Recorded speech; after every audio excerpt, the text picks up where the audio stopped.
नमस्कार साथियों, स्वागत है आप सभी का विद्या प्रेमी में। आज के इस सेशन में हम देखेंगे 21 अगस्त से जुड़ी हुई टॉप 8 एमसीक्यू और 21 जुलाई के स्पीडी के करंट अफेयर्स से भी हम लोग 8 एमसीक्यू देखेंगे। टोटल हम लोग 16 करंट अफेयर्स देखेंगे और सेशन के लास्ट में 2 क्वेश्चन भी रहेगा जिसका आंसर आप लोगों को कमेंट में देना है, ताकि इससे ये पता चले कि आपने कितना पढ़ा और कितना याद है। इस चैनल की शुरुआत होती है क्विक रिवीजन से, यानी कि कल जो हमने पढ़ा उसका वन लाइन फॉर्मेट में रिवीजन करेंगे ताकि समय बचे और आगे बढ़ेंगे। इस चैनल का एकमात्र उद्देश्य है करंट अफेयर्स अधिक से अधिक रिवीजन हो और रिकॉल हो। चलिए शुरू करते हैं आज के सेशन से। पहला सवाल है, रक्षा मंत्री राजनाथ सिंह द्वारा 2026 में झंडी दिखाकर रवाना किए गए एनसीटी अखिल भारतीय बालिका उच्च ऊंचाई वाले लंबे ट्रैक का नाम क्या है? अपराजिता प्रांगला 2026। भारत ने 7वीं ब्रिक्स आईसीटी वर्किंग ग्रुप की बैठक की मेजबानी किस शहर में की? नई दिल्ली में। उद्घाटन विश्व एथलेटिक्स अल्टीमेट चैंपियनशिप 2026 कहाँ आयोजित की जाएगी? हंगरी के बुडापेस्ट में। बीडब्ल्यूएफ यानी बैडमिंटन विश्व चैंपियनशिप 2026 का तीसरा संस्करण कहाँ आयोजित किया जा रहा है? ये भी नई दिल्ली में। भारत और नेपाल ने सीमा भूमि पार्सल के मानचित्र को पूरा करने के लिए क्या सीमा निर्धारित की है? 3 वर्ष का सीमा निर्धारित किया है। नेताजी सुभाष चंद्र बोस की पुण्यतिथि कब मनाई जाती है? 18 अगस्त को मनाई जाती है। ओपन और गर्ल्स श्रेणी एशियन जूनियर ब्लिट्ज चैंपियनशिप 2026 का खिताब किसने जीता? विनेश वर्मुला और शरण्या देवी ने। सेमिकॉन इंडिया 2026 कहाँ आयोजित किया जाएगा? नई दिल्ली में। आगे बढ़ते हैं, आज के सेशन की शुरुआत 21 अगस्त से करते हैं। 2026 में 8वें ब्रिक्स युवा ऊर्जा शिखर सम्मेलन की मेजबानी किस देश ने की है? इसका आंसर होगा भारत ने। ब्रिक्स की मेजबानी करेगा भारत। 8वां ब्रिक्स युवा ऊर्जा शिखर सम्मेलन का आयोजन किया जाएगा। इसका मुख्य फोकस है सतत विकास, ऊर्जा संक्रमण और स्वच्छ ऊर्जा को बढ़ावा देना। इसका मेन सब्जेक्ट है नवीकरणीय ऊर्जा, ऊर्जा सुरक्षा को बढ़ावा देना, नई तकनीक और नवाचार को बढ़ावा देना, युवा सहयोग और नेटवर्किंग, सतत विकास और हरित भविष्य पे ध्यान, नीति और ज्ञान साझा साझा करना। इसका मेन ऑब्जेक्टिव क्या-क्या है? इसका मेन ऑब्जेक्टिव है ज्ञान साझा करना और युवाओं का सहयोग को बढ़ावा मिलना, ये है। ब्राज़ील, रूस, इंडिया, चाइना ये 5 देश शामिल हैं। स्वच्छ ऊर्जा के लाभ, पर्यावरण संरक्षण, रोजगार सृजन और अर्थव्यवस्था मजबूत करना इसके मुख्य सब्जेक्ट रहे हैं। भारत, हाल ही में शिक्षा मंत्रियों की 13वीं शिक्षा मंत्री की बैठक कहाँ हुई? 13वीं ब्रिक्स शिक्षा मंत्रियों की बैठक हुई है उड़ीसा के भुवनेश्वर में। उड़ीसा के भुवनेश्वर में। और ये बताइए कि इधर हाल ही के दिन में हम लोगों ने करंट अफेयर्स पढ़ा कि किस देश ने अंतरिक्ष में चावल की खेती की? ये है चावल की खेती, यानी सीएच से चावल, सीएच से चाइना ने की। चलिए आगे बढ़ते हैं नेक्स्ट सवाल की ओर। किस राज्य ने हाल ही में सर्पदंश की वो अधिसूच्य बीमारी बना दिया है? यह है Maharashtra. Option number B. Maharashtra सरकार ने स्नेक बाइट को नोटिफाइड डिसीज घोषणा कर दी है। इससे क्या होगा? इसमें ज़रूरी है रिपोर्ट जो है स्वास्थ्य अधिकारी को देना आवश्यक है। इसका मेन ऑब्जेक्टिव क्या है? इसको करने का फ़ायदा क्या है? इससे होगा क्या? डेटा संग्रह और समय पर उपचार किया जाएगा, जिससे लोगों की समय पे इलाज किया जाएगा। इसमें अधिक जोखिम वाले क्षेत्रों पे पहचान करने में मदद मिलेगी, यानी किस क्षेत्र में ज़्यादा साँप काटता है। एंटी स्नेक वेनम हर अस्पतालों में मुहैया कराया जाएगा और समय पर यदि सही लोगों का इलाज किया जाए, सही समय पर इलाज किया जाए तो मृत्यु दर भी कम हो जाएगी। इसमें खासकर ग्रामीण और कृषि क्षेत्रों में रहने वाले लोगों को फ़ायदा है। इस स्नेक बाइट को डब्ल्यूएचओ यानी वर्ल्ड हेल्थ ऑर्गेनाइजेशन ने नेग्लेक्टेड ट्रॉपिकल डिजीज घोषणा की है। विश्व सर्प दिवस हम लोग 16 जुलाई को मनाते हैं।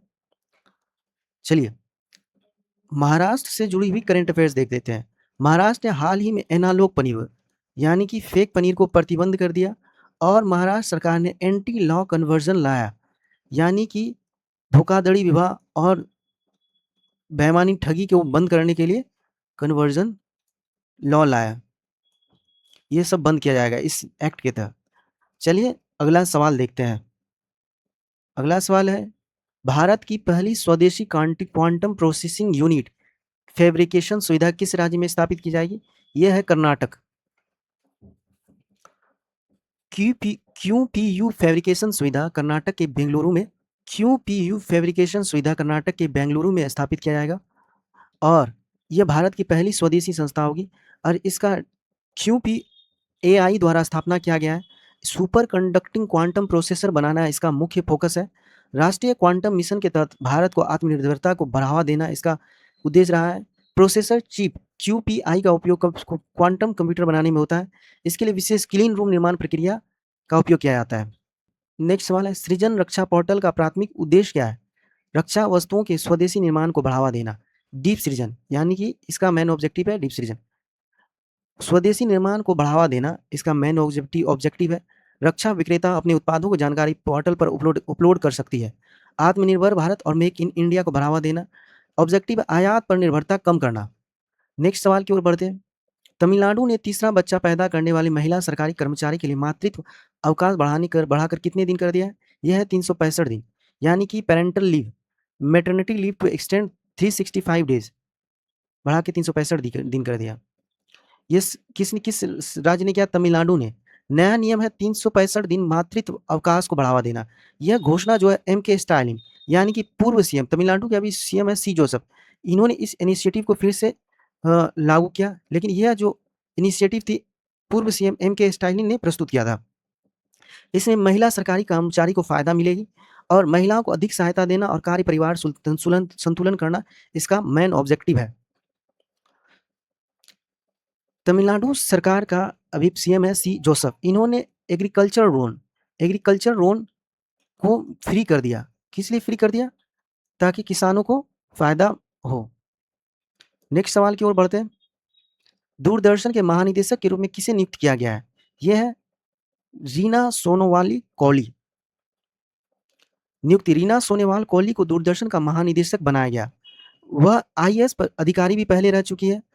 राष्ट्रीय सार्वजनिक टेलीविजन प्रसारक यानी दूरदर्शन का यह महानिदेशक नियुक्त की गई है। पर दूरदर्शन प्रसार भारती के अंतर्गत काम करेगी। इसका समाचार, शिक्षा, संस्कृति मुख्य भूमिका रही है। नेक्स्ट सवाल देखते हैं। भारतीय मूल का कौन सा व्यक्ति दुनिया का सबसे कम उम्र का चार्टर्ड अकाउंटेंट बन गया? यानी कि CA चार्टर्ड अकाउंटेंट कौन बन गया सबसे कम उम्र का? यह है लक्षण मैपन। इन्होंने नंदिनी अग्रवाल को पीछे छोड़ के मात्र 18 साल से भी कम 15 ईयर्स 120 दिन 15 ईयर्स 120 दिन यानी कि 15.5 साल में इन्होंने चार्टर्ड अकाउंटेंट बन गए सबसे कम उम्र के। 16 वर्ष 141 दिन यानी 16.5 साल की उम्र में लक्ष्मण मेपन चार्टर्ड अकाउंटेंट बन गया। यह भारतीय मूल के थे। वो दुनिया के सबसे कम उम्र के चार्टर्ड अकाउंटेंट थे। इन्होंने चार्टर्ड अकाउंटेंसी और युवा प्रतिभा से जुड़ी है। चलिए नेक्स्ट सवाल देखते हैं। ओणम किस राज्य का एक प्रसिद्ध त्यौहार है जिसे हाल ही में 2026 में मनाया गया? यह ओणम यानी कि केरल में मनाया जाने वाला सबसे बड़ा फेमस फेस्टिवल है। ओणम देख सकते हैं आप, कितना अच्छा फोटो है। यह राज्य केरल सरकार द्वारा मनाया गया प्रमुख फसल कटाई का त्यौहार है। यह प्रमुख फसल कटाई का त्यौहार है ओणम। इसमें वल्लम कली यानी नौका दौड़, पुक्कलम यानी फूलों की रंगोली, पारंपरिक भोज यानी ओणम सद्या किया जाता है। पौराणिक मान्यता है राजा महाबली के स्वागत में मनाया जाता है। आपका एक करंट अफेयर्स रिवीजन करा देते हैं कि बिहू फेस्टिवल कहाँ मनाया जाता है? बिहू फेस्टिवल असम में मनाया जाता है। फेस्टिवल पे एक सेपरेट वीडियो लाएंगे तो इससे ज़्यादा आपको रिकॉल होगा।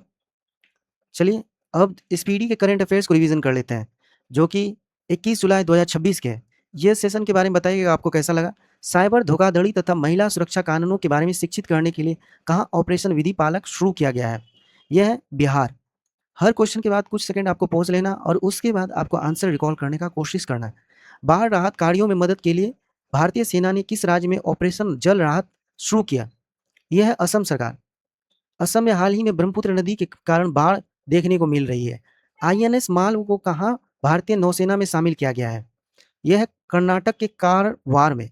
बैडमिंटन विश्व चैंपियनशिप यानी कि BWC 2026 का आधिकारिक शुभंकर पी को कहाँ लॉन्च किया गया है? यह है नई दिल्ली में। 21 जुलाई 2026 को बागवानी के क्षेत्र में उत्कृष्ट कार्य के लिए किस राज्य कृषि नेतृत्व पुरस्कार से सम्मानित किया गया? यह है गुजरात में। चौथवें साउथ एशियन गेम्स का आयोजन कहाँ किया जाएगा? यह पाकिस्तान में। 21 जुलाई 2026 को अमेरिका और किस देश के बीच अभ्यास टाइगर लाइटनिंग 2026 का शुरू हुआ? यह है बांग्लादेश। टाइगर लाइटनिंग 2026 शुरू हुआ था बांग्लादेश में। पृथ्वी की दूसरी सबसे पुरानी अर्बिकुलर चट्टान किस राज्य में खोजी गई है? यह है मध्य प्रदेश। मध्य प्रदेश में अर्बिकुलर चट्टान खोजी गई है, पृथ्वी की सबसे पुरानी है। अर्बिकुलर चट्टान पृथ्वी की सबसे पुरानी चट्टान है जो मध्य प्रदेश में खोजी गई। अब हम लोग टेस्ट की ओर बढ़ते हैं जिसका आंसर आप लोगों को कमेंट सेक्शन में देना है। चलिए देखते हैं सवाल। सवाल है, पहला सवाल, भारतीय मूल का कौन-सा व्यक्ति दुनिया का सबसे कम उम्र का चार्टर्ड अकाउंटेंट बन गया? इसका आंसर आप लोगों को कमेंट सेक्शन में देना है। ये तो डेली करंट अफेयर से हो गया। एक सवाल रहेगा स्पीडी करंट अफेयर से। स्पीडी करंट अफेयर से सवाल है, 14वें दक्षिण एशियाई खेलों का आयोजन कहाँ किया जाएगा? भारत, श्रीलंका, पाकिस्तान, बांग्लादेश। दोनों सवाल का आंसर आप लोगों को कमेंट सेक्शन में देना है और कमेंट में ये बताना है कि आपको स्पीडी सेगमेंट कैसा लगा? इसको कंटिन्यू करना सही रहेगा या इसको डिटेल से कंटिन्यू करना है? ये भी ज़रूर बताइएगा। यदि आप लोगों को हमारा सेशन पसंद आ रहा है तो प्लीज़ लाइक करें, शेयर करें, सब्सक्राइब करें और बेल आइकन दबाएँ। Thank you.